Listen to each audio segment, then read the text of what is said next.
एक सनातन प्रश्न लोकांच्या मनामध्ये आज पुन्हा एकदा उभा राहिला आहे की शिवाजी राजांचं जे स्वराज्य आहे ते हिंदवी स्वराज्य म्हणजे प्रश्नचिन्ह.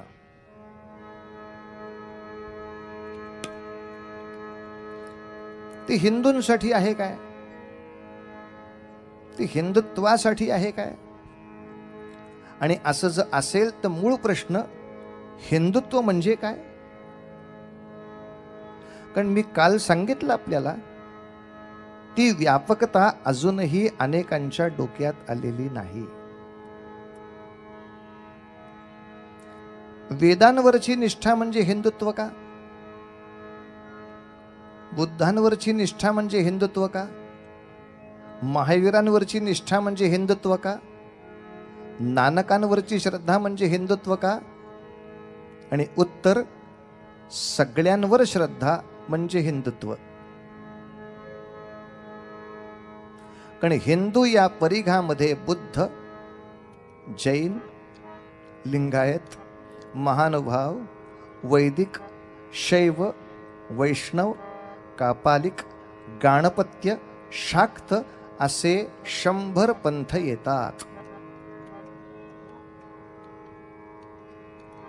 त्यामुळे आज कितीही धर्मनिरपेक्ष भारत असला तरी जनगणना करताना तो धर्म आणि जात लिहून घेतो.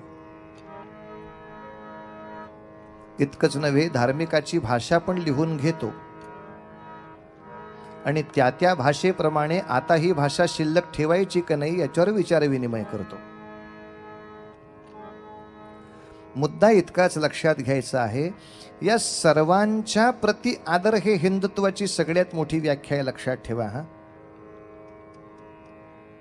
या सर्वांप्रती आदर असणं ही हिंदुत्वाची सगळ्यात मोठी व्याख्या आहे. सावरकरांनी जी सर्व व्यापक हिंदुत्वाची व्याख्या दिली ती खऱ्या अर्थाने जुन्या काळापासून आजच्या काळापर्यंतची खरी सनातन व्याख्या आहे. आ सिंधु सिंधु पर्यंता यस्य भारत भूमिका पितृभूः पुण्यभूश्चैव सवै हिंदू इति स्मृतः. या गणिताप्रमाणे सिंधू नदीच्या पासून ते कन्याकुमारीपाशी असलेल्या सिंधू सागरापर्यंत या भूमीमध्ये जन्माला आलेला प्रत्येक पंथ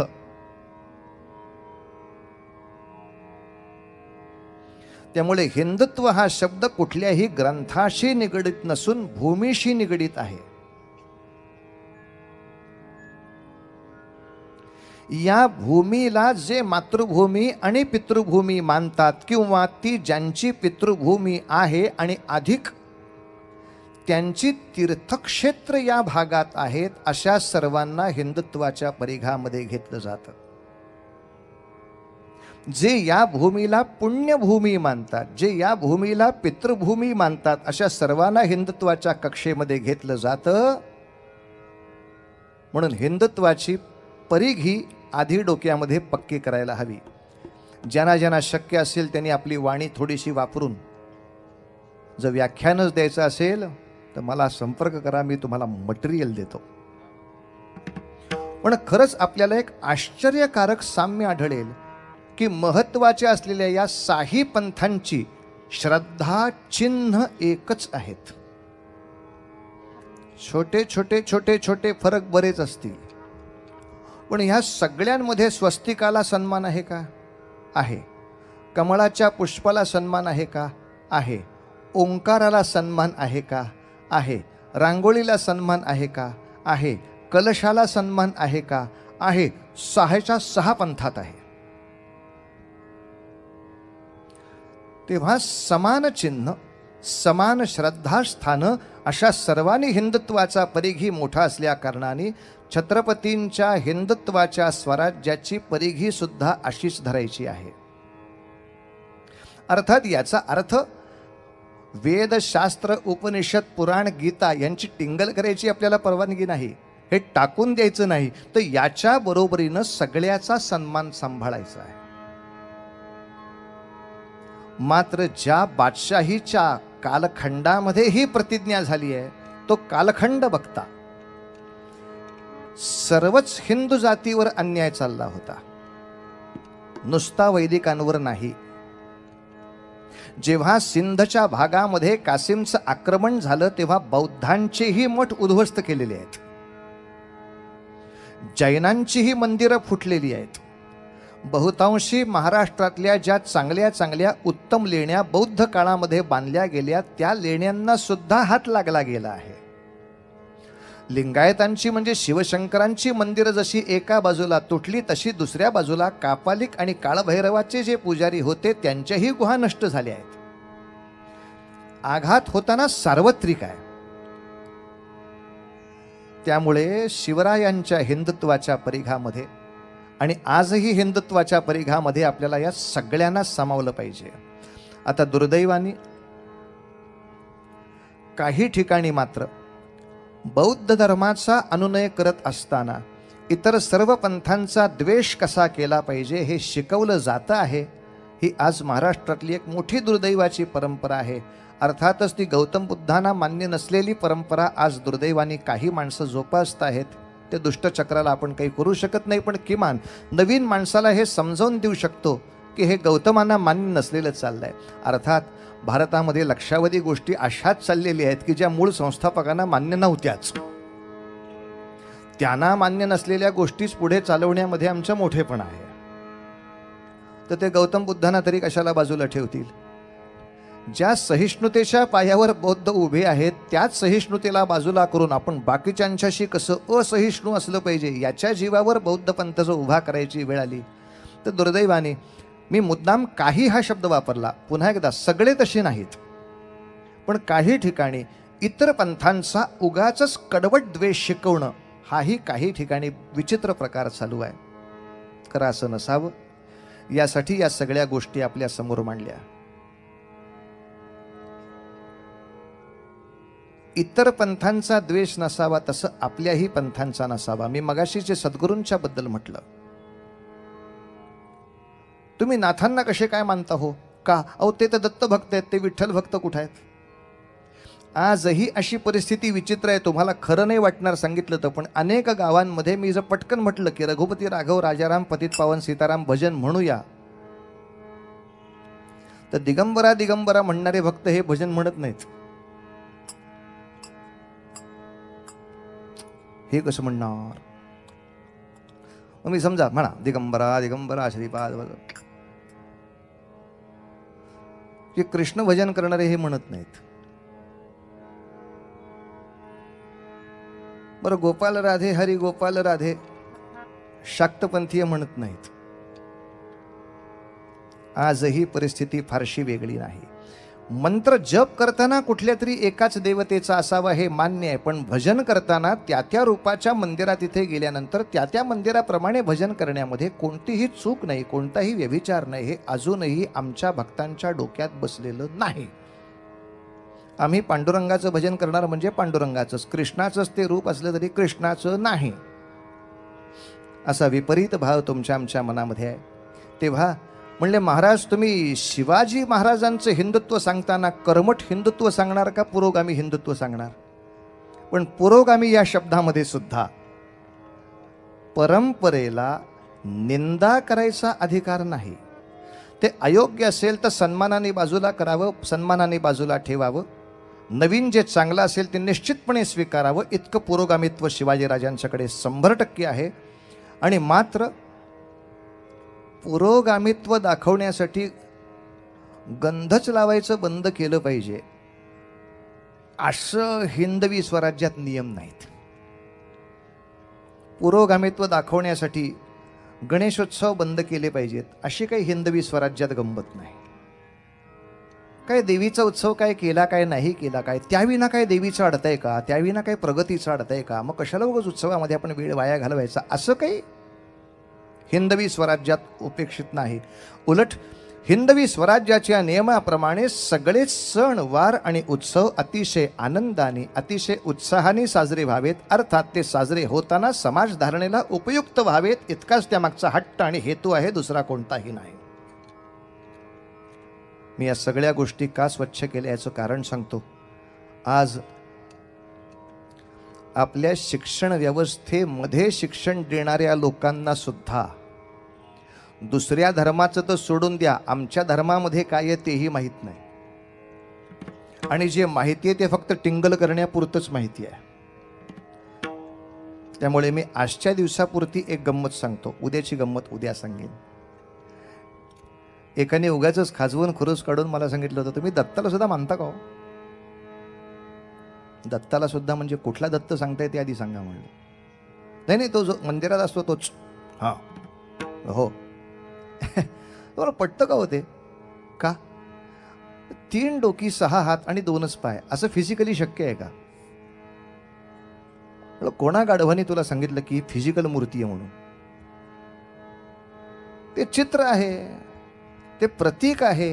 म्हणून एकनाथ महाराजांनी स्वच्छपणे सांगितलेलं आहे, त्रिगुणात्मक त्रयमूर्ती दत्त हा काय पहा पहा नाही, दिसत नाहीस तो तसा, जाणा. ते जाणून घ्यायची गोष्ट आहे. अशी माणसाला नसतातच, हे एकनाथांना कळतं तसं आम्हालाही कळतं. पण त्रिगुणात्मक सृष्टी आहे, त्याच्यामध्ये आपणही त्रिगुणात्मक असलं पाहिजे. रजोगुण आणि तमोगुण यांचा सुद्धा वापर वेळ प्रसंगी माणसांनी केला पाहिजे, पण प्रमुख मध्यामध्ये मात्र सत्वगुण असला पाहिजे. हे दाखवण्यासाठी उभं केलेलं ते चित्र आहे. विष्णू हा सत्वगुणाचं प्रतीक आहे, ते मध्यामध्ये असतं. शिव तमोगुणाचं प्रतीक आहे, ब्रह्मा रजोगुणाचं प्रतीक आहे. दोन्ही सद्गुण आपल्याला आवश्यक आहेत, मात्र ते एकाच पायावरती उभे असावेत हे दाखवण्यासाठी आहे. कोण मूर्खाने सांगितलं हे तुम्हाला? नाही, असं नाही. पण असं दर्शन होऊ शकतं का? 3 डोकी 6 हात 2 पाय. म्हटलं चला तुम्हाला शिवाजी चौकात देतो दर्शन. शिवाजी चौकात हो, लगेच दर्शन देतो. एक दगड घ्या आणि समोरनं कोणी टेबल सीट स्कूटरवरनं येत असेल तर त्याच्या पुढे दगड टाका. टेबल सीट माणसासमोर पाठ दिशी एक दगड पडला की काचकन ब्रेक दाबले जातात. ब्रेक दाबल्याबरोबर एक माणूस इकडून बघतो, एक इकडून बघतो, एक मध्ये असतो. दिसले 3 तोंड? दिसली. 6 हात दिसले? दिसले. 2च पाय दिसत आहेत ना? दिसले. आता हे 3 उतरल्यावर ती गॅरंटी मी नाही घेतली तुझी, माझी गॅरंटी फक्त दर्शन देण्यापुरती होती. उगाच मूर्खासारखं काहीतरी आक्षेप करत बसायचं. 3 डोकीन 6 हात माणसाला कधी? अहो माणसाला असतात का नाही हा प्रश्नच तिथे चाललेला नाही. ती आध्यात्मिक मूर्ती आहे. आणि एक शेवटचा प्रश्न असा की म्हणले तुमचे सगळे देव कुठल्या तरी राक्षसाला मारायला येतात. दत्त कुठल्या राक्षसाला मारायला आले? त्याचं उत्तर सांगतो आणि चरित्र सुरू करतो. मुद्दाम ऐका. आज गुरुवारच्या दिवशी दत्त महाराज कोणत्या राक्षसाला मारायला आले? तर भगवान दत्तात्रेयांचा अवतार आणि भगवान दत्तात्रेयांच्या पुढचा हा सर्व नाथ पंथ, वारकरी पंथ, भागवत पंथ या सगळ्या पंथाचं ध्येय मत्सर नावाच्या राक्षसाचा नाश करायला आले. एकमेकांच्या बद्दल असूया बाळगायची नाही. त्याच ठिकाणी भगवंत वास्तव्य करतील म्हणून त्यांनी आपल्या आईचं नाव नक्की केलं, न असूया, अनुसूया. अशाच ठिकाणी भगवंत वास्तव्य करतील जिथे एकमेकांच्या बद्दल असूया नाही, एकमेकाच्या बद्दल मत्सर नाही. आणि असं निर्मत्सर वातावरण निर्माण झालं तर दत्तात्रेयांचं ते त्रिगुणात्मक त्रयमूर्ती रूप त्या ठिकाणी आनंद घेतं. हा संदेश देणारी ती कथा आहे. मला सांगायचं या शिवचरित्रामधल्या पराक्रमाच्या बरोबरच शिवाजी राजांनी हे मत्सर नाशाचं त्रिगुणात्मक प्रतीक आपल्या चरित्रामध्ये किती अप्रतिमपणे लोकांकडून आचरून घेतलं याचीही कथा आपल्याला ऐकायची असल्यामुळे शिवाजी राजांच्या बद्दल बोलताना नेहमीच असा शब्द वापरला जातो, चरिखंडात झाले बहुवीर. चरिखंडात झाले बहुवीर, पराक्रमी धीर, त्यात रणशूर सर्वहुन श्रेष्ठ शिवाजी खास.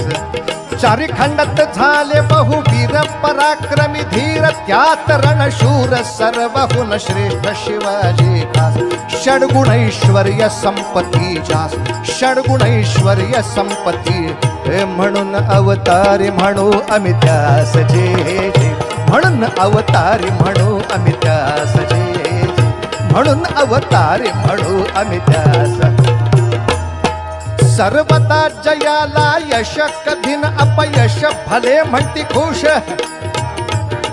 शिवाजी राजाचं एका वाक्यात वर्णन, परिपूर्ण राजा.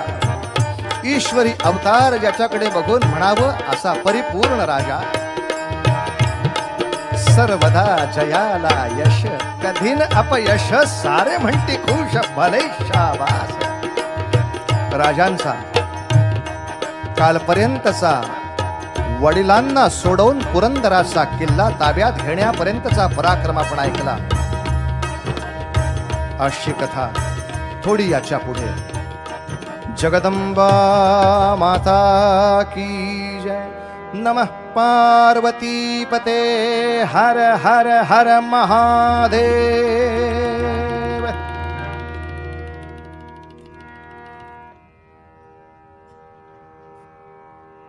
आदिलशहाने शहाजी राजांना सोडलं खरं, पण अजून त्यांना कर्नाटकात जाऊ दिलं नव्हतं, जवळच ठेवलं होतं. विजापुरातच सन्मानाने ठेवलं.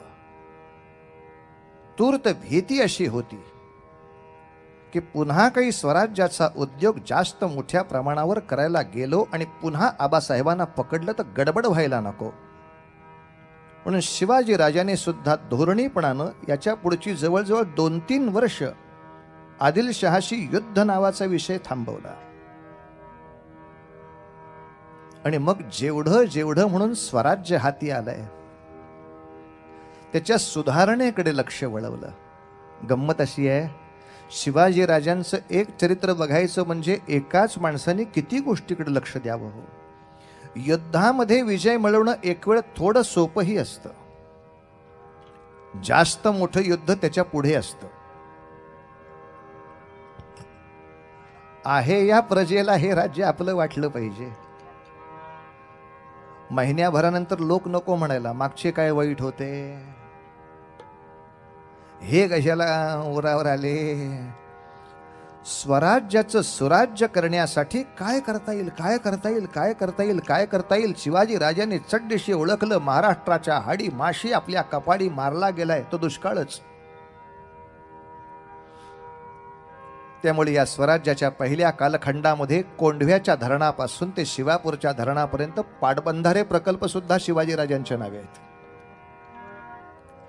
हे सगळी धरणाची बांधकामं करायला सुरुवात झाली. पावसाचं पाणी अडलं पाहिजे, धरणामध्ये अडवलं गेलं पाहिजे, शेती सिंचनासाठी गेलं पाहिजे आणि शेतीच्या संरक्षणासाठी आवश्यक ते अभेद्य कवच सारखं सतत त्या ठिकाणी उभारलं पाहिजे. आणि अर्थात शेतीसाठी गायीचं संरक्षण झालं पाहिजे. आणि नुसतं संरक्षण नाही, संवर्धन झालं पाहिजे. आमचे गोपालकृष्ण गोपूजक नव्हे, गोपाल. आपल्याकडे गायीबद्दलची कृतज्ञता म्हणजे वर्षातनं एकदा वसुबारसेला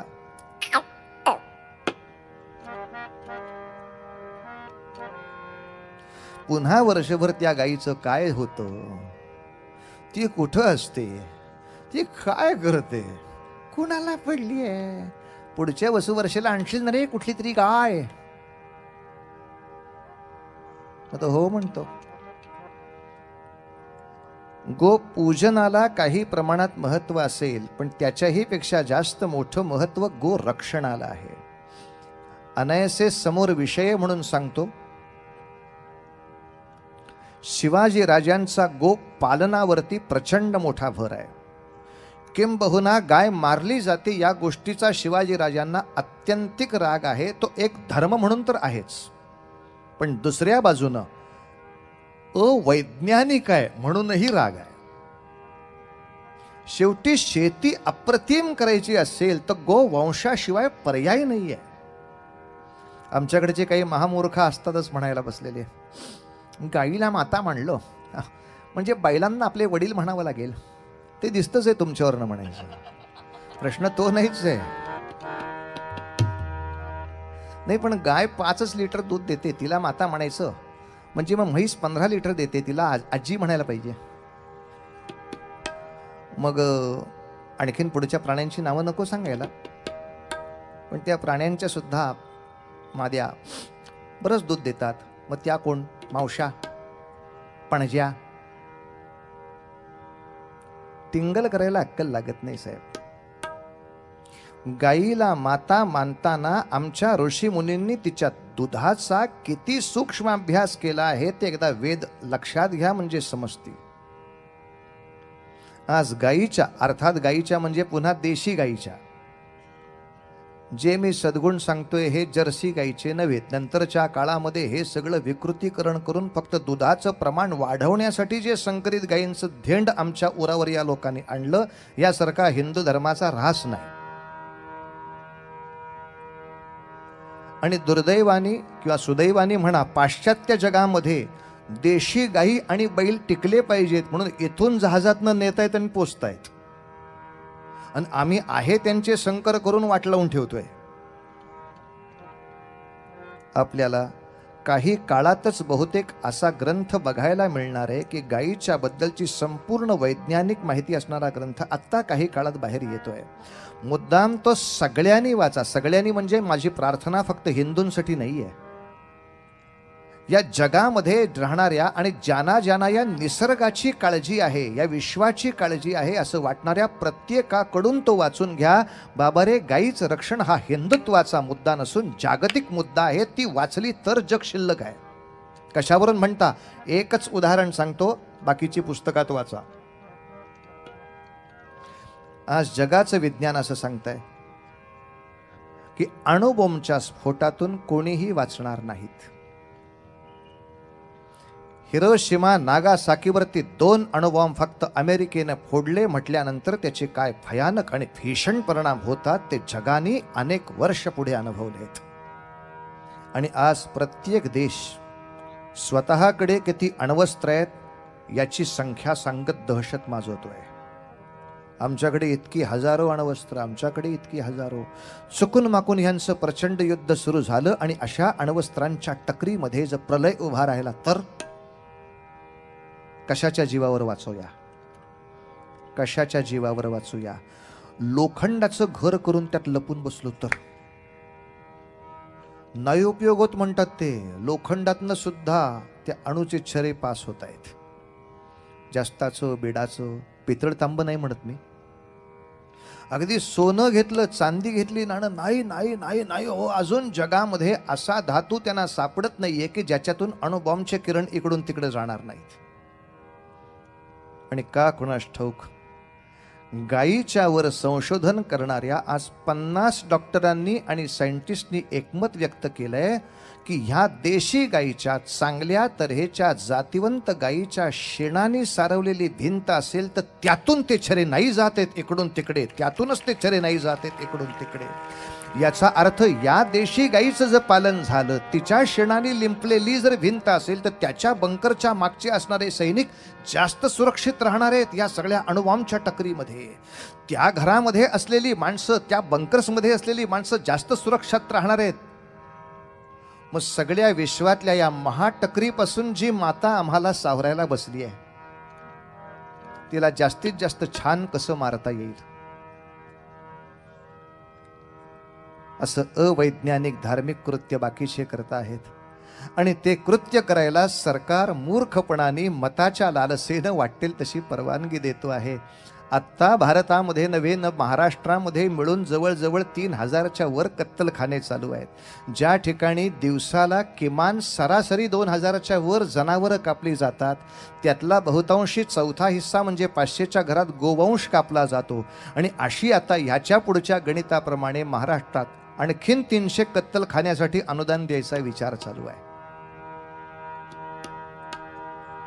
यांच्या बुद्धिमत्तेचं काय कौतुक करावं, यांच्या वैज्ञानिक जाणीवेचं किती कौतुक करावं याच्याबद्दल सगळी शंकाच आहे. कारण मुळात हाच विषय महाराष्ट्रात आणि देशातही चालू आहे. शिवरायांचं गुणगान चालू आहे, आचरण. शिवरायांच्या राज्यात न सांगता गोहत्या बंदी आहे. शिवरायांच्या राज्यामध्ये न सांगता समान नागरी कायदा चालू आहे. शिवरायांच्या राज्यामध्ये न सांगता सहिष्णुता चालू आहे. कारण कायद्याचा वचक असा आहे आणि शिवरायांच्या व्यक्तिमत्वाचा प्रभाव असा आहे की मनुष्य गलबलतो जे हो. शिवाजी राजांचे मित्र बघण्यासारखे. जिजाबाई तर चमत्कार म्हणून बघायच्या. शोभा मित्र म्हटल्यानंतर वयाची काही मर्यादा असते. 12 वर्षाच्या माणसाचे मित्र कुठपर्यंत असू शकतात? 8 ते 16. इकडे शिवाजी राजांच्या मित्र परिवारामध्ये ते स्वतः 17-18 वर्षाचे असताना 10-11 वर्षाच्या मावळ्यापासून ते 60-65 वर्षाच्या कान्होजी जेध्यांच्या पर्यंत सगळे जे यायचे त्यांच्याशी सगळ्यांची नातं. शिवाजीराजा आपला दोस्त. तानाजी मालुसरे तर यायचे उंबराठ्याच्या बकरीमध्ये गोड वर्णन आहे. शिवबा कित्येक वेळेला धावत धावत जाऊन त्याच्या पाटकुळी बसत आणि पाटकुळी घेऊन तानाजीनं त्यांना यावं, मासाहेबांच्या समोर उतरवावं, पटकन मुजरा करावा, सांगावं राजांना सांगत जावं काहीतरी. पाटकुळीच बसतोय माझ्या. आणि राजाने सांगावं, तान्या किती भाकऱ्या खाल्ल्यास बघतोय मी. तानाजी महाराजांची अशी आहे बरं का ख्याती, न्याहारी करायला बसले 64 भाकऱ्या खायचे तानाजी मालुसऱ्यांच्या उमराठ्याच्या त्या बकरीमध्ये. 64 भाकरी एका वेळेला, वर्षाची नव्हे. 64 भाकरीची न्याहारी होती पट्ट्याचे. जेवण काय असेल ही माणसं हो. माझी अजूनही अशी धारणा आहे, संशोधकांना माझी विनंती आहे, त्याने संशोधन करायला हरकत नाही, बहुतेक पूर्वीच्या काळातल्या फुटाचं अंतर सुद्धा आजच्या फुटापेक्षा वेगळं असावं. कारण आपण असं म्हणतो की शिवाजीराजे 5.5 फूट उंचीचे असायला पाहिजेत, पण 5.5 फूट उंचीच्या माणसाला आज कोणत्याही किल्ल्यांवरच्या पायऱ्या सहज चढता येत नाहीत. त्या पायऱ्यांमधलं अंतर बघता 6 फुटाच्या वर उंची असल्याशिवाय तुम्हाला सहज ढांगच टाकता येत नाही. बऱ्याच ठिकाणी उड्याच मारायला लागतात.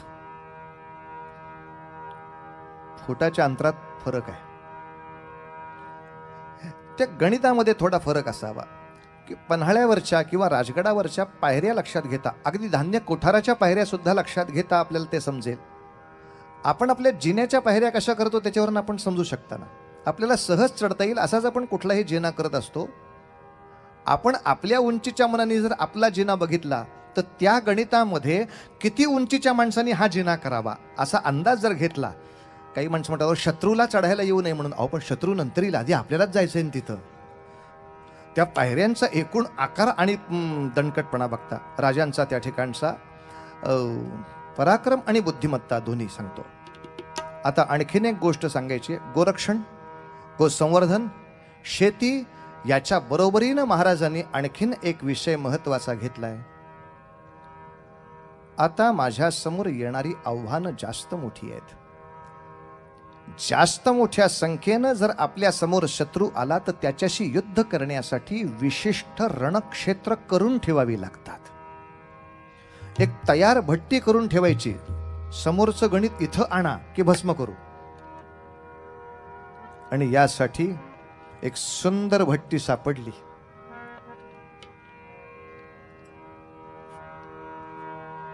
निरे गम धनी साधनी पर गर निरे सा.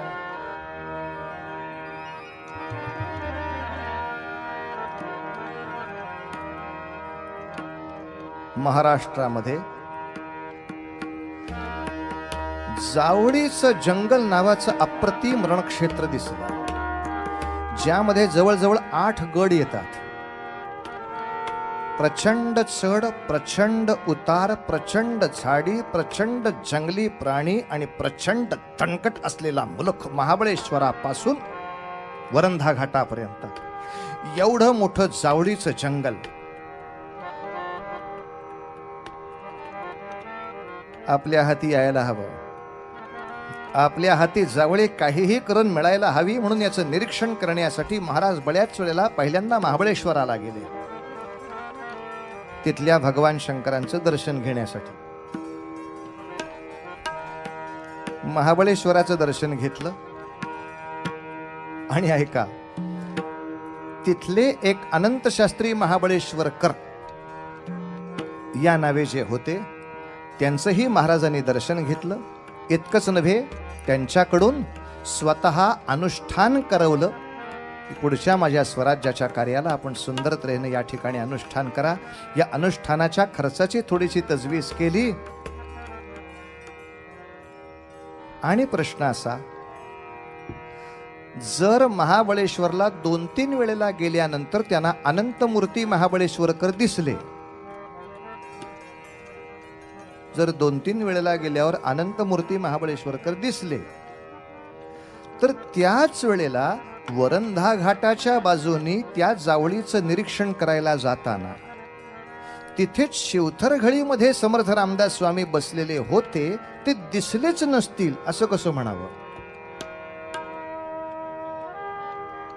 ते दिसलेच नसतील असं कसं म्हणावं? कारण गंमत अशी आहे, समर्थ रामदास स्वामींनी सुद्धा त्यांच्या मठांची स्थापना करण्याचा मुहूर्त आणि जागा महाबळेश्वरच निवडली आहे. समर्थांच्या 1111 मठांपैकी पहिला मठ महाबळेश्वरला उभा राहिला. तिथून कृष्णेच्या काठानीच एक एक मठ उभे राहिले आणि असे मठ उभे करणारे त्या मठांचे रामदासी भगव्या छाट्या घेऊन इकडे तिकडे फिरताना सामान्य नागरिकांना सुद्धा दिसतायत आणि ते शिवाजी राजांना दिसले नाहीत. या शक्यतेला काही अर्थ राहत नाही. मार्गात जाताना 10 वेळा अशी माणसं दिसल्यावर कोणी विचारलं असेलच ना, इतक्या भयानक मुलखामध्ये भगवी छाटी घेऊन फिरता कशी? भगवा झेंडा लावला तर दंगल होतीये, तुम्ही भगव्या छाट्या लावून फिरताय, कसे काय फिरता? आमुचे सद्गुरू जे समर्थ गोस्वामी आहेत, त्यांच्या कृपेने आम्हास काही भय नाही म्हणून जय जय रघुवीर समर्थ करत फिरणारी ही सगळी माणसं पाहिली. का हो, तुम्हाला राम नामाचा इथे आश्रय घेतला तरी सुद्धा शासन होईल अशा बादशाही मुलखामध्ये सहज धाडसाने रामाचं नाव घेऊन रामाचं मंदिर उभं करता, भीती नाही वाटत? कशाची भीती? विश्वाचा विश्राम रे स्वामी माझा राम रे, विश्वाचा विश्राम रे, विश्वाचा विश्वाचा विश्वाचा विश्वाचा विश्राम स्वामी आमुचा राम रे, विश्वाचा विश्राम रे स्वामी माझा राम रे. आनंदाचे धाम, आनंदाचे धाम, आनंदाचे धाम, आनंदाचे धाम, आनंदाचे धाम, त्याचे गावोबाचे नाम रे, विश्वाचा विश्राम स्वामी माझा राम रे, विश्वाचा विश्राम.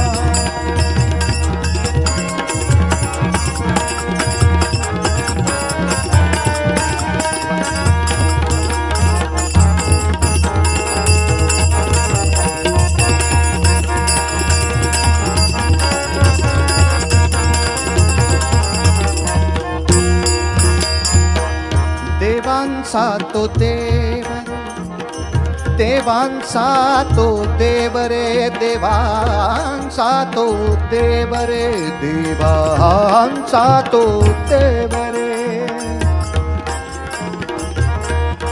देवांचा तो देव रे, तो हा स्वयमेव रे, देवांचा तो देव रे, तो हा स्वयमेव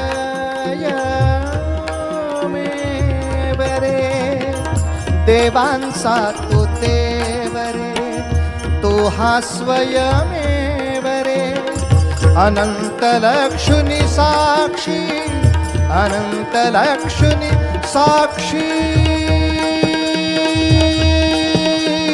ठेवू अंगी ठेव रे, विश्वाचा विश्राम रे स्वामी माझा राम, विश्वाचा विश्राम.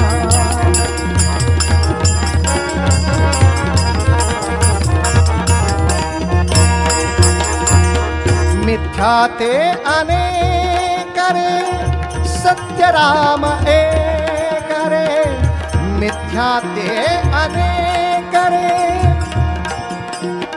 आपले बुवा काय गाताय? बाकीच्या रूपांना मिथ्या म्हणायचं, मगाचं निरूपण कुठे गेलं?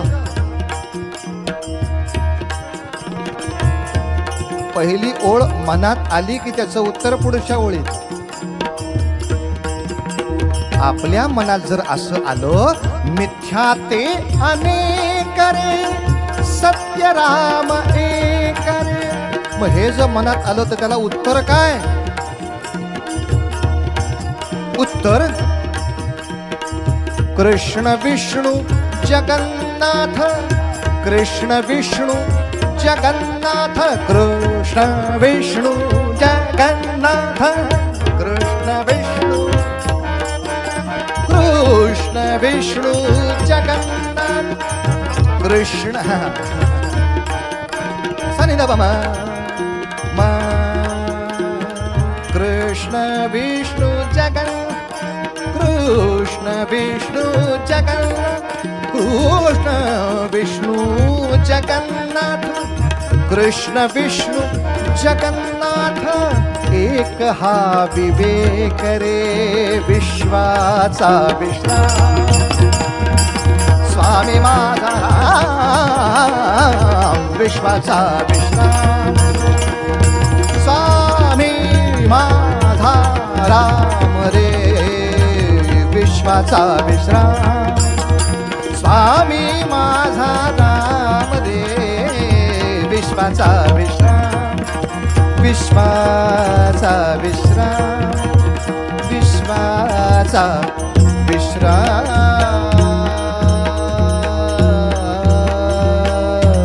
जय जय रघुवीर समर्थ. पण समर्थांना आपण भेटलो किंवा समर्थांशी आपण बोललो असा कोणत्याही ऐतिहासिक बखरीत उल्लेख दिसत नाही.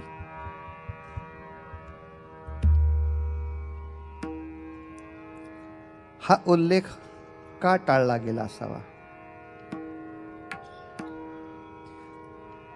याच्या मागचं साधं सोपं आणि सरळ राजकारण असं आहे, बाकी कितीही साधू पुरुषांना आपण जरी भेटलो, त्यांना देणग्या दिल्या, त्यांना नमस्कार केले, त्यांची आपल्याला आशीर्वचनपर पत्र आली, तरी या बाकी कोणाही कडून स्वराज्याच्या चळवळीमध्ये प्रत्यक्ष शिरकाव कोणाचाच नाहीये. पण इथे गोष्ट नेमकी वेगळी आहे.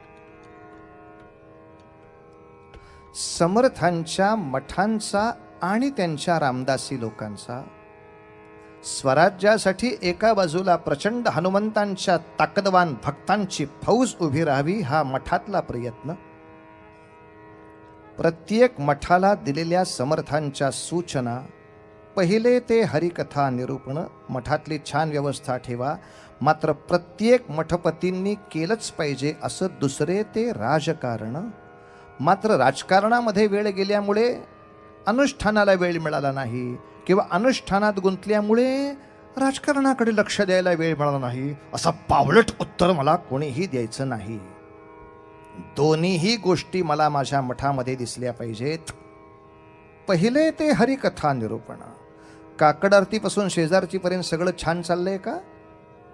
चाललंय, पण बाकीचं काहीच आमच्या मठात आम्ही करत नाही हो. समर्थांना नाही चालायचं ते. दुसरे ते राजकारण, प्रसाद पोचवण्याच्या नावाखाली का होईना पण सगळ्या अधिकाऱ्यांची ओळख पाहिजे. ते अधिकारी मठात येवोत न येवोत, मित्र असोत शत्रू असोत, सुदैवाने काही शत्रू असे बरे आहेत की प्रसादाचा काही अपमान करत नाहीत.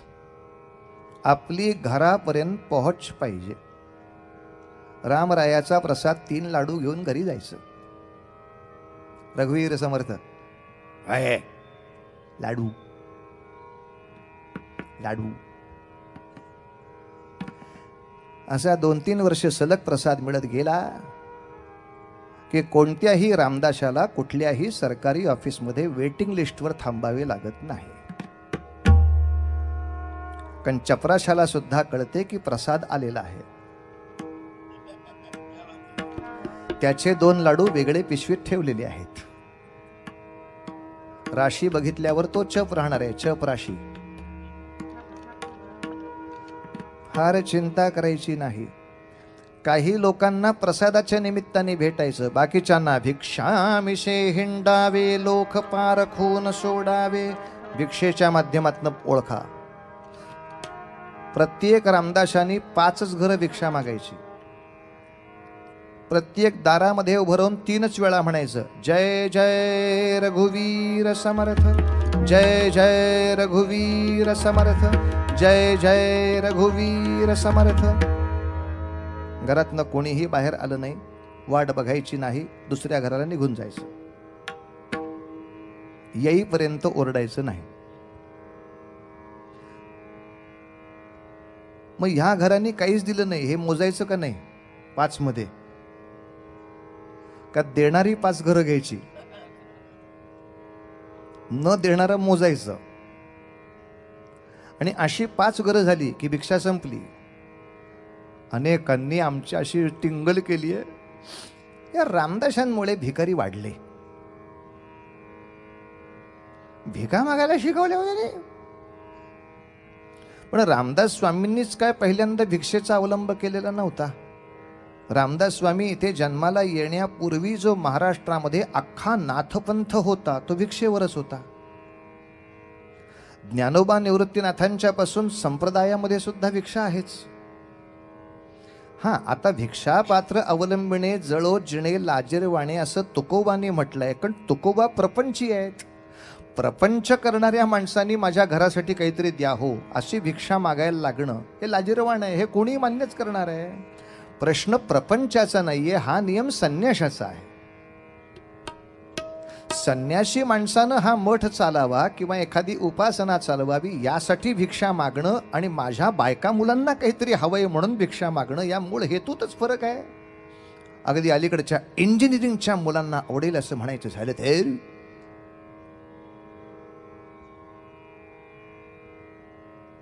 भिकाऱ्याला आपण देतो ती भीक, इंग्रजीमध्ये त्याला म्हणतात सिंपथी. आणि एखाद्या संन्याशाला किंवा एखाद्या कार्यकर्त्याला आपण देतो ती भिक्षा, त्याला इंग्रजीत म्हणायचं एन्करेजमेंट. भिक्षा ही गुंतवणूक आहे, याच्यातून काहीतरी चांगलं निर्माण होणार आहे. भीक ही सहानुभूती आहे, काही करायची ताकदच नाही म्हणून घे मेल्या एवढंच तरी. समर्थांनी सहानुभूती म्हणून नाही कोणाकडनं भिक्षा घेतलेली. मी रामरायाचं या ठिकाणी एवढं मोठं अधिष्ठान उभं करतो आहे, आपल्या देवदेवतांच्या संरक्षणाचं अधिष्ठान उभं करतोय, त्यासाठीची तुमची असलेली ही योगदानात्मक भिक्षा. अगदी भिक्षेला नावच ठेवायची असतील तर अलीकडच्या काळामध्ये सगळे गणपती उत्सव भिक्षेवरच चालतात. त्याला अलीकडं वर्गणी किंवा खंडणी असं म्हणतात. पण माझ्या घरासाठी मला भिक्षा मागायची नाही, गणपती उत्सवासाठी मागायचे म्हटल्यावर मान्य आहे का नाही? मग त्याच्यामुळे भिकाऱ्यांची संख्या वाढली असं म्हणता का? गणपती उत्सवांमुळे सगळी सामाजिक कामं ही डोनेशनवरच चालतात. मग डोनेशन द्यायची समाजाला सवय लागल्यामुळे भिकाऱ्यांची समस्या वाढली असं म्हणता का? डोनेशन ही गुंतवणूक आहे, याच्यातून काही चांगलं जन्माला येणार आहे म्हणून केलेली गुंतवणूक आहे. त्यामुळं समर्थांच्या बद्दल त्यांनी भिकाऱ्यांची संख्या वाढवली असं न म्हणता अगदी लोकांच्या सामान्य मुठभर धान्य घेऊन सुद्धा सुपभर संपूर्ण जीवन समाज कार्यासाठी वाहणाऱ्या लोकांची एक फळी निर्माण करणारे समर्थ आहेत. मुद्दाम सांगतो, समर्थ वाङ्मयामध्ये आज ऐतिहासिक संदर्भ असा सांगितला जातो की समर्थांची आणि शिवाजीराजांची पहिली भेट शिंगणवाडीला राज्याभिषेकाच्या आधी काही काळ झाली. बखरीमधला उल्लेख असा की ये ठिकाणी राजे यांची काय समर्थांची बैठक ही पहिल्यांदा झाली.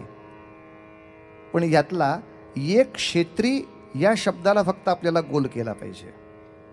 या वाक्याचा असाही अर्थ होतो की राजांची आणि समर्थांची या क्षेत्रातली ही पहिली भेट आहे, म्हणजे आयुष्यातली पहिली असा अर्थ नाही होत खरा. एक क्षेत्रीची, कारण मुळात एकमेकांना आधी भेटल्याशिवाय कोड लँग्वेज ठरवणार कशी? काहीतरी गुप्त भाषा समजवावी लागते. आणि जेव्हा समर्थांच्या मठामधलं राजकारण त्यांना लक्षात आलंय, राजकारणाच्या दृष्टीनं समर्थांचे मठ कोल्हापुरापासून महाबळेश्वरपर्यंत. इतकंच नव्हे तर समर्थांनी आपापले अनेक शिष्य आता महाराष्ट्रातून बाहेर पाठवायला सुरुवात केली आहे. कारण भारत भ्रमणामध्ये जिथे जिथे म्हणून समर्थ गेले होते, ग्वाल्हेरला गेले होते, दिल्लीला गेले होते, आग्र्याला गेले होते, जगन्नाथपुरीला गेले होते, द्वारकेला गेले होते, जवळजवळ अशा हजारो गावांची यादी आहे. त्या ठिकाणी तिथल्या लोकांना सांगितलं होतं मठ चालू करा, इथे रामोपासना केंद्र चालू करा. पण त्याच्यावरती आपला कुणीतरी माणूस देखरेख करणारा हवा, म्हणून जवळजवळ 500च्या वर समर्थ भक्त महाराष्ट्र सोडून उत्तरेकडे कर्नाटकाकडे त्या काळामध्ये गेले आहेत.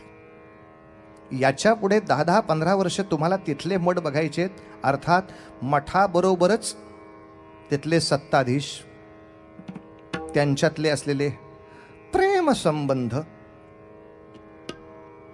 त्याचा तुम्हा आम्हाला होणारा लाभ, या सगळ्या गोष्टीचं निरीक्षण करून मुख्य केंद्राकडे म्हणजे सुंदर मठाकडे चाफळला आपण सगळ्यांनी हे निरोप पाठवायचे. या ठिकाणी वर्षभरात हे झालं, या ठिकाणी वर्षभरात हे झालं, या ठिकाणी वर्षभरात हे झालं. यासाठी 500-600 रामदासी वेगळ्या ठिकाणी पाठवणं, महाराष्ट्रामध्ये 100 ठिकाणी हनुमंतांची मंदिरं आणि रामाची मंदिरं उभं राहणं. चाफळचं राम मंदिर समर्थांनी उभं केलं आणि त्या चाफळच्या राम मंदिराला मदत म्हणून रायगडावरून शिवाजी राजांनी जी मदत पाठवायची सनद आहे ती बरीच आधीच्या तारखेची आहे, राज्याभिषेकाच्याच नव्हे तर खूप आधीची तारीख आहे. त्यामुळे यांची आधीपासून ओळख नव्हती. असो, हा सगळा निरूपणात्मक विषय आता मला करायची इच्छा नाही. याचं कारण, याच्यावर एक छान पुस्तक येणार आहे, येऊ घातलंय, शिवसमर्थ योग असं त्या ग्रंथाचं नाव आहे. आणि या शिवसमर्थ योग ग्रंथामध्ये शिवाजीराजे आणि समर्थ यांच्यामध्ये कोणत्या तऱ्हेचे सुंदर संबंध होते, एकमेकांच्या कार्याला ते कशा अर्थाने पूरक किंवा पोषक होते, याबद्दलच्या जवळजवळ 20 वेगवेगळ्या लेखकांचे अभ्यासपूर्ण लेख असलेलं अख्खं पुस्तक येत आहे. त्यामुळे ते पुस्तकाची नोंदणी याच मांडवात चालू आहे. 300 पृष्ठांचं पुस्तक 100 रुपयामध्ये मिळायचं आहे. 100 रुपये आता हॉटेलिंग झाल्यावर बाहेर आल्यावर पान खायला सुद्धा पुरत नाहीत. खाऊन थुंकायच्या पानाच्या पैशात एक अमूल्य ग्रंथ आपल्यापर्यंत येतोय. खरंच शक्य असेल त्यांनी आग्रहाने आपली नोंदणी करा. शिवसमर्थ योग म्हणून या ठिकाणी येतोय. कुठलाही दुराभिमान घेण्यासाठी नव्हे, मी पंथांनी चुका काय केल्या त्याही मी काल सांगितल्या की सातत्याने समर्थांचा मोठेपणा दाखवण्यासाठी सर्दी पणसं खोकला झाला तरी शिवाजी महाराज त्यांचं पणसं बघायला येत होते, हेही म्हणणं हेही चूक आहे. पण त्यांचे असलेले संबंध का ना करायचे, असलेलं प्रेम का ना करायचं, याच्याबद्दलचा फक्त मुद्दा आहे. त्याच्यामध्ये सगळा अभ्यास आपल्याला दिसू शकेल. आपण ते सवडीने म्हणजे लवकरात लवकर शांतपणे असं वाचून पूर्ण करावं. कारण समर्थ आणि शिवाजी महाराज यांच्यावरती गदारोळ महाराष्ट्रामध्ये प्रचंड माजलेला आहे.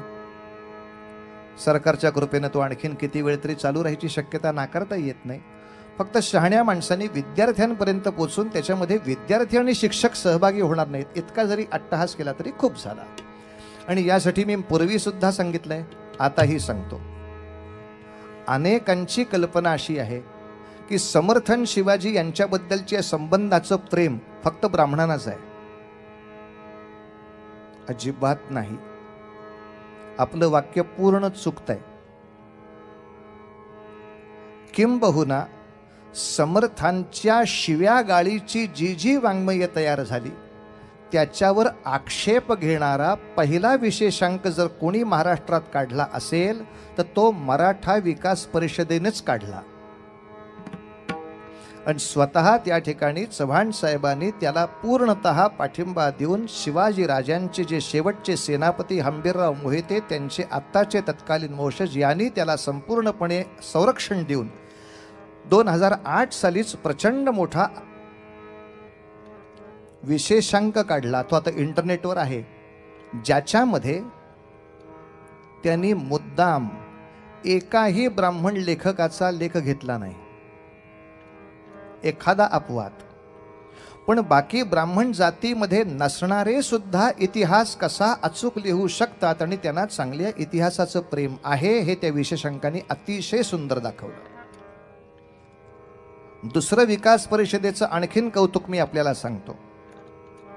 ज्या वेळेला एकतर्फी ब्राह्मण माणूस दिसला की त्याला शिव्या घालायच्या आणि झोडायचं हे एखाद्या संघटनेनं काम सुरू केलं, तेव्हा सुद्धा शिवछत्रपतींच्या जीवनामध्ये ब्राह्मण समाजाचं मोठं योगदान होतं. अशा तऱ्हेची पुस्तिका पण काढली कोणी? मराठा विकास परिषदेनं. आणि ह्याच्या पुढचा विनोद मी कालचा तुम्हाला सांगतो. दादोजी कोंडदेवांचा पुतळा तिथून हटवला आणि जेम्स लेनला आपण नको इतका मूर्खासारखा मोठा केला, तर दादोजी कोंडदेव हे हटवण्यासारखे किंवा पागल असल्यासारखे बाजूला टाकण्यासारखं व्यक्तिमत्व नाही. दादोजी ही एक मोठी व्यक्ती होती. अशा तऱ्हेच्या नवीन पुस्तकाचं आत्ता संस्करण जे आलंय तेही मराठा विकास परिषदेकडनं आलंय. किंबहुना त्याच्यावरची केस लढवणारे जे इतिहास संशोधक आहेत ते सगळेच्या सगळे अब्राह्मण आहेत. तेव्हा समर्थांच्या किंवा शिवरायांच्या सत्यचरित्राबद्दल किंवा या सगळ्या संदर्भाबद्दल फक्त ब्राह्मणांनाच प्रेम आहे, ते ब्राह्मण असल्यामुळे समर्थांच्या मागे उभाचा काहीही यशाशी संबंध नाही. किंबहुना दुर्दैव हेच आहे की समर्थांचं सर्व जाती समावेशकत्व आम्ही बोलतच नाही. समर्थांच्या त्यांच्या शिष्यमंडळींमध्ये धोबी, धनगर, महार, मांग, सांभार, देड इतकंच नव्हे, आश्चर्य वाटेल आपल्याला 2 मुसलमान शिष्य समर्थांचे आहेत.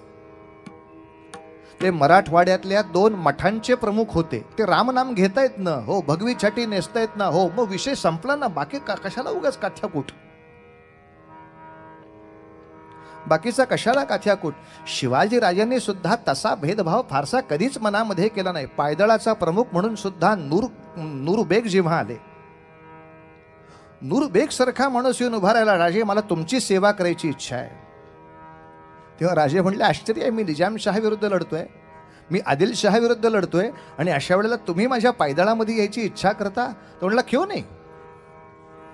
ज्या लोकांना शिवाजी राजांचं कौतुक कळलं त्या लोकांनी त्यांना मान्य केलंच.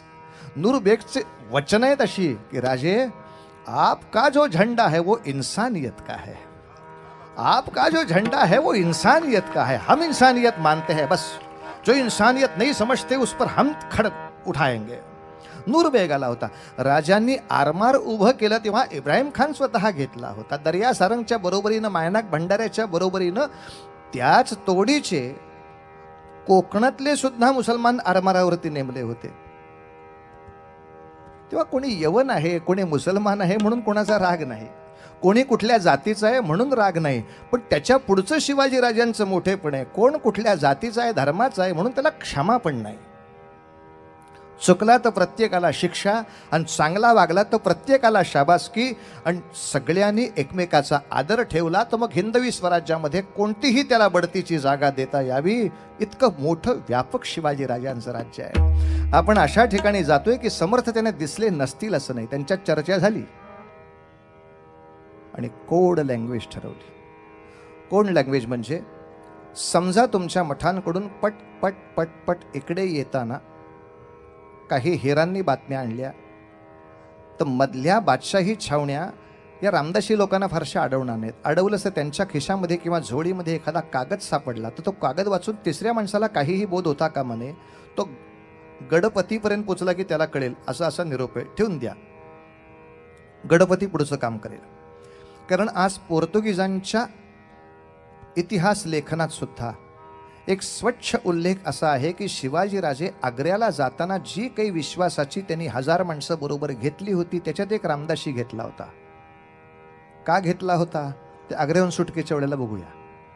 पण हा उल्लेख कुठल्याही ब्राह्मण इतिहासकाराने लिहिला नाही, हा उल्लेख कुठल्याही समर्थ भक्तांच्या इतिहासात नाही.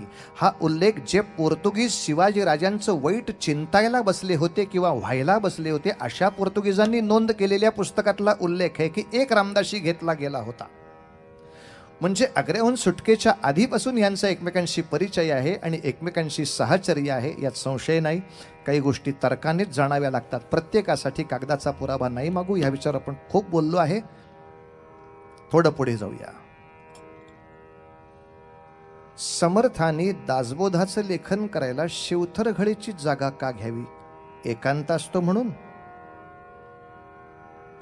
तुम्हाला एक भौगोलिक विनोद सांगतो. या संपूर्ण जावळीवरती राज्य करणारा चंद्रराव मोरे नावाचा जो आदिलशाहीचा मगरूर सरदार आहे, या चंद्रराव मोऱ्याचा जिथं वाडा आहे त्या वाड्यापर्यंत जाऊन तुम्ही त्याची सारखी देखरेख नाही करू शकत. पण शिवथरघळ ही अशी जागा आहे की जिथं उभं राहून तुम्ही चंद्ररावावरती बिनधोक नजर ठेवू शकता. त्याच्या वाड्यावरचे पहारे कधी बदलतात, किती असतात, कुठे असतात, कसे बदलतात, चंद्रदेव बाहेर केव्हा पडतो, चंद्ररावाच्या बरोबर त्यांचे बंधू प्रतापराव आणि त्यांचे दुसरे बंधू हनुमंतराव केव्हा असतात, ते कोणत्या वेळेला कोणत्या अवस्थेत असतात, 31 डिसेंबर केव्हा केव्हा येतो, याचं इतक्या लांबून तुम्हाला खडानखडा निरीक्षण करायचं असेल तर शिवथरघडीसारखी जागा नाही. आणि दासबोध लेखनासाठी समर्थ तिथे थांबले असं म्हणायचं असेल तर दासबोध लिहून होईपर्यंत थांबले पाहिजेत ना. तसं झालेलं नाही. पुढच्या कालखंडात चंद्ररावाचा पाडाव झाला हो, आणि नंतर पुढचा दासबोध पूर्ण करण्यासाठी समर्थाने मुक्काम बदललाय. इथं ज्यासाठी राहिलो होतो ते झालं. इतका साधा सरळ हिशोब त्यावेळेला झाला. चंद्रराव मोरे खरंच उर्मट झाला. उर्मट इतका की शिवाजी राजाशी खोडी काढण्यासाठी चंद्ररावांनी आणखीन एक भयानक आगळीक केली. ती आगळीक म्हणजे रंगो त्रिमल कुलकर्णी नावाच्या एका वतनदारांनी 22शी बदअंमल केला. शिवाजी राजाच्या राज्यात 22शी बदअंमल झाला तर काय होतं हे सगळ्या स्वराज्याला कळलेलं होतं. रांजाच्या पाटलांनी एकच बदअंमल प्रकरण आणलं होतं. त्या पाटलाला लाल महालामध्ये आणून हातपाय तोडून शासन केलं होतं शिवाजी राजाने. सकाळी तक्रार, दुपारी खटला, संध्याकाळी निर्णय. काय फास्ट प्रोसेस आहे. तेव्हा लोकांना कळलं न्यायाचं राज्य आलं रे बाबा. कारण न्यायाचं मूल तत्व सांगतो आपल्याला, सगळ्या जगाने मान्य केलेलं तत्व आहे, न्याय द्यायला विलंब करणं म्हणजे अन्याय करणं. त्यामुळे ह्या नियमाने बघायचं झालं तर सगळ्यात मोठी अन्याय करणारी व्यवस्था तूर्त भारतात न्यायसंस्था हीच आहे. कारण साधारणतः आत्ता आत गेलेली केस हे माझे किती केस गेल्यावर सुटेल. आजोबाच्या काळामध्ये सुटली तर सुटली म्हणायची. चालू मेली केस, तारखेवर तारखा, याच्यावर हे. शिवाजी राजांच्या पाशी तक्रार आल्या आल्या कशी निपटली जाते याचं रूप लोकांनी बघितलं. समजा शिवाजी राजांनी त्याच वेळेला असं म्हटलं असतं तर काय तुमच्या गावात असं झालंय का, म्हणून काय आधीच्याच इतक्या फायली पडल्या आहेत, कसं एकदम कसं पटावर घेणार ना. या 6 महिन्यांनी या, तोपर्यंत झालं तिचं वर्ष श्राद्ध होईपर्यंत ह्याला काही नाही. त्या क्षणी गोष्ट पटावरती आली. पाटलाला बांधून आणला गेला. गुन्हेगारांना असं आणतात हेही लोकांना पहिल्यांदाच कळलं. आमची सवय म्हणजे आम्ही विचारायचं गुन्हेगाराला, तुम्हाला कोर्टात यायला वेळ आहे का, तुमच्याकडे श्राद्ध नाहीये नो, तुझ्याकडं काही का असे ना, तू काय जावई लागलास काय माझा, माणूस उचला आणि इथं घेऊन या. आणि जेव्हा रांजाच्या पाटलांनी वेड्यासारखं बोलायला सुरुवात केली होती, राजे तुम्ही फालतूपणा करू नका, माझी ओळख वरपर्यंत आहे. राजे तेच म्हटले होते, तुला तिथेच पाठवायचं आहे, वरपर्यंत, जिथपर्यंत ओळख आहे तिथपर्यंत तुला पाठवायचं आहे. माझ्या न्यायालयाच्या दृष्टीनं तुझा अपराध इतका भयानक आहे, तुझे हातपाय तोडून मी ठेवणार आहे. वरती जायचं आणि चिकटवून यायचं. जेव्हा राजाच्या तलवारीनं 2 हात कोपरापासून 2 पाय गुडघ्यापासून तुटलेले बघितले, तेव्हापासून महाराष्ट्रातल्या पोलीस चौकीत बलात्काराची केसच नाही. काय कोणाचा बाप केस दाखवले, एक केस दाखल करू शकत नाही कोण मनुष्य. याचं कारणच ते आहे महाराज, गुन्ह्यापेक्षा जेव्हा शिक्षा शतपट भयानक असते तेव्हा कायदा राखला जातो. याला कायदा उभा करणं म्हणतात, याला कायदा सांभाळणं म्हणतात. त्या स्त्रीला ज्या यातना झाल्या असतील, ती बिचारी आत्महत्या होऊन मेली, त्याच्यापेक्षा दसपट यातना तुला झाल्या पाहिजेत. 7 वर्ष तुरुंगात राहून पुढच्या बलात्कारासाठी तुला सोडणं हा न्याय नव्हे. एकदा फक्त हातपाय तुटले म्हटल्यानंतर पुन्हा कोणी ते वेड धाडस केलं नाही. पण असा मूर्खपणा करणारा रंगोत्रिमल, त्याला जेव्हा कळलं की आपण बाईवर बदाममल केला, आता शिवाजी राजाची वक्रदृष्टी आपल्याकडे आली तर आपलं काही खरं नाही, तो जो पळाला तो चंद्रराव मोऱ्याच्या घरात, आणि चंद्ररावाने त्याला आसरा दिला. शिवाजीराजे मनात म्हणतायत, चालू दे, शिशुपालाचे 100 भरेपर्यंत थांबू, आणि 100 संपले मग तू आहेस आणि मी आहेस, काय जे बघायचं ते पाहू. शिवथर घळीपासून इकडच्या बाजूला महाबळेश्वर पर्यंतचा हा संपूर्ण पट्ट्याचा परिसर ताब्यात घेण्यासाठी आश्चर्य ऐका, शिवाजी राजांनी आक्रमण जे केले जावळीवर, ते शिवथर घळीच्याच बाजूने केलं. एक धमार चालू दे, धा धा धिंता किट धा धिंता किट कथा गदे गन धा धा धिंता. जावळीच्या बाजूनं आलेलं आक्रमण थोपवण्यासाठी चंद्रराव मोर्याच्या कडून एक अत्यंत बुलंद असा वीर युद्ध करत होता, ज्याचं नाव मोरार बाजी देशपांडे. शिवाजी राजाने मोरार बाजीची ती सगळी चौफेर चालणारी तलवारबाजी पाहिली, मुळा प्रसन्न झाले. पण या मारामारीमध्ये, युद्धाच्या धुमश्चक्रीमध्ये चंद्रराव मोर्याचा भाऊ हनुमंतराव तलवारीच्या फाळीनं चिरला गेला, तो संपूर्ण मारलाच गेला. चंद्रराव इतका घाबरला, त्याच्या नशिबाने तो पळून गेला, तसं पळण्याच्या अवस्थेत तो नव्हता, तरी त्याच्या लोकांच्या साह्याने पळाला. त्याचा 3रा भाऊ प्रतापराव जावळी आपल्या ताब्यातनं गेली हे सांगायला विजापुराकडे पळत सुटला.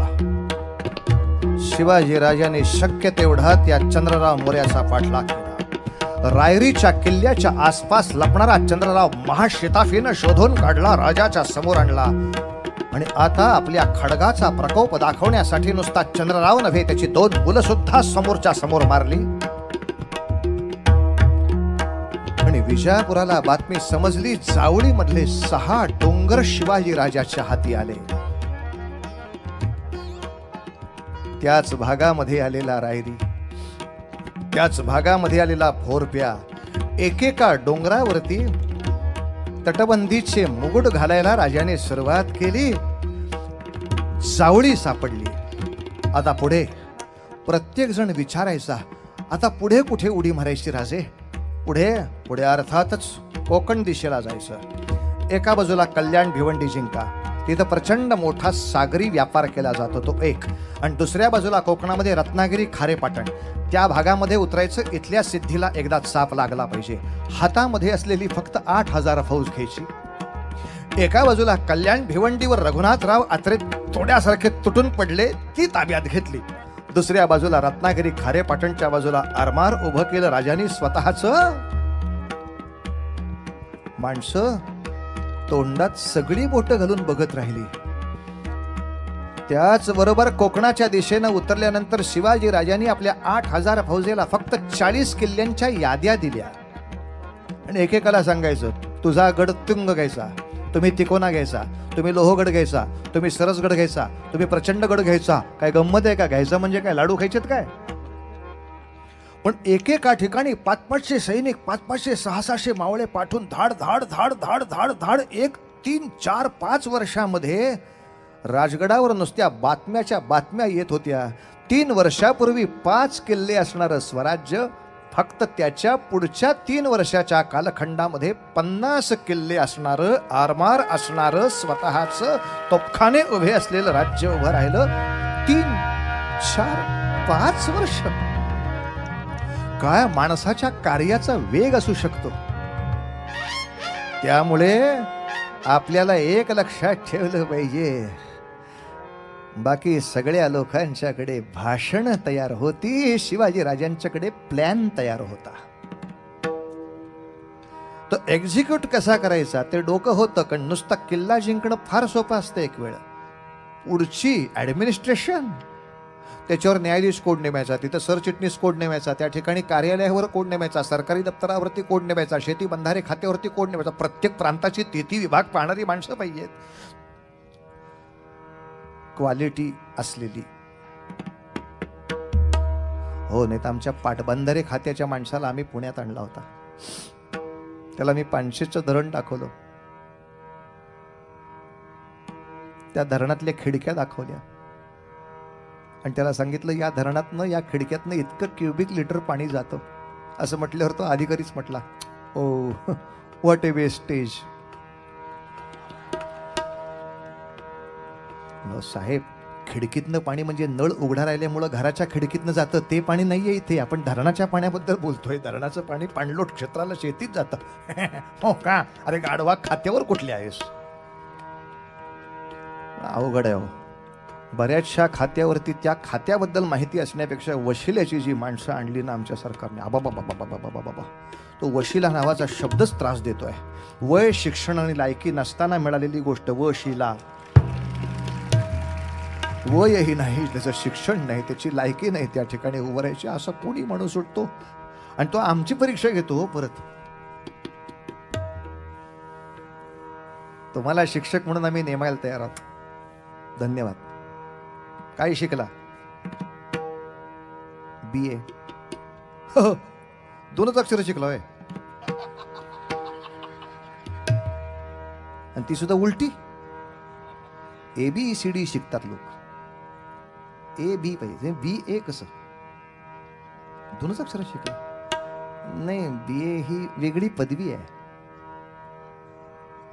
मॅट्रिक नंतर असते काय?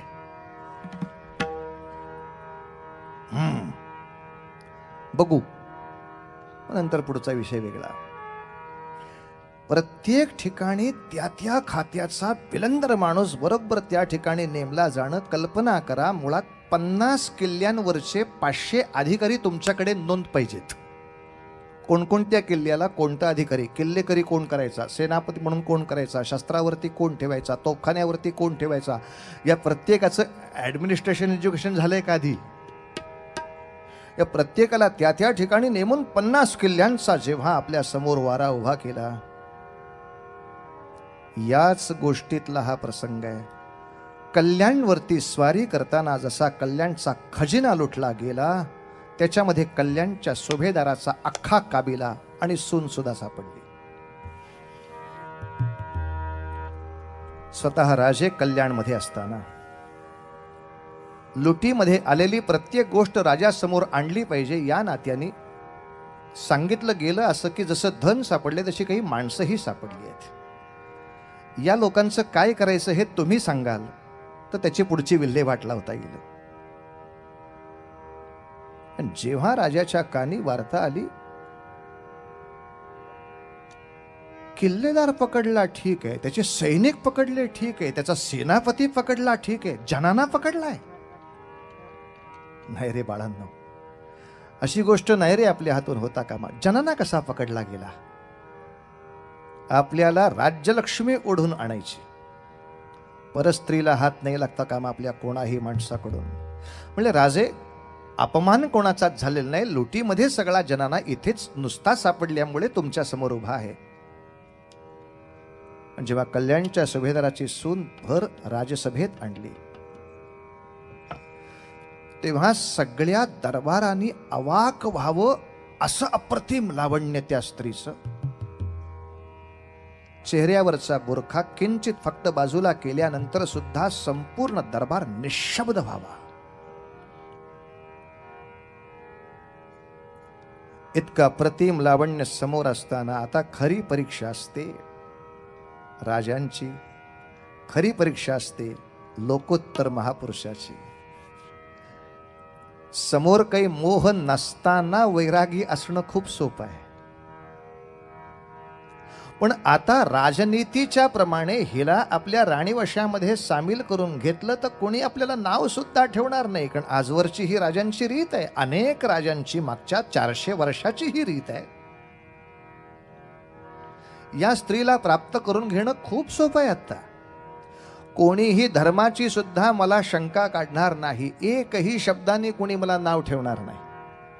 पण असं असतानाही माझ्या हिंदवी स्वराज्याची भूमिका जगाच्या समोर मांडली जाताना मी फक्त उन्मत्तांचा वैरी आणि अबलांचा मात्र कैवारीच आहे, असा हिंद समाजाचा हिंदुत्वाचा आदर्श डोळ्यासमोर यायला हवा. म्हणून राजा तिथे दरबारामध्ये म्हणतो, बस अशा आमच्या मासाहेब सुंदर असत्या, आम्हीही तेवढेच सुंदर निपजलो असतो.